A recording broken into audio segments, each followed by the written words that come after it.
This plane didn't disappear. It didn't explode. It didn't lose its engines. It kept flying. The pilots were still there. The aircraft was still responding. And yet, for over 3 minutes, it fell out of the sky. Not because it failed, but because they didn't understand what the plane was telling them. June 1st, 2009. A long-haul flight departs Rio de Janeiro. Destination, Paris. 228 people on board.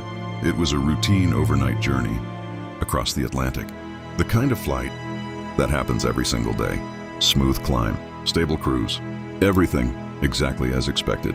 Until the aircraft reached a region pilots know well, the Intertropical Convergence Zone, a place where storms build without warning.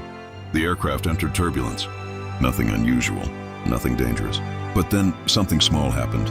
Ice began forming on the pitot tubes, tiny sensors responsible for measuring airspeed.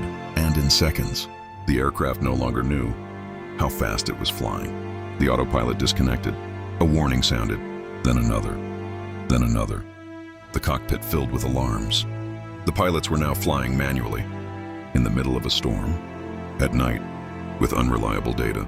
And from this moment on, every decision mattered. One of the pilots reacted. He pulled the control stick. Upward, the nose of the aircraft lifted. The plane began to climb. But this was the wrong move. The aircraft was already losing speed, and by pulling up, they pushed it closer to a stall, a condition where the wings can no longer generate lift. But the most dangerous part, they didn't realize it. The aircraft stalled. It should have been obvious, but the warnings were confusing. The data was inconsistent.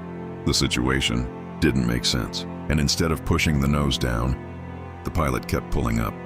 For over 3 minutes, the aircraft fell from 38,000 feet down into the Atlantic Ocean. Still intact, still powered, but completely out of control. Inside the cockpit, confusion turned into panic. The alarms continued. The data kept changing. And then, a realization. Too late. We're climbing. No, we're descending. They didn't agree. They didn't understand. And they didn't recover. There was no distress call, no final transmission. Only automated messages sent seconds before impact. Then silence. When investigators recovered the black box, the truth was clear.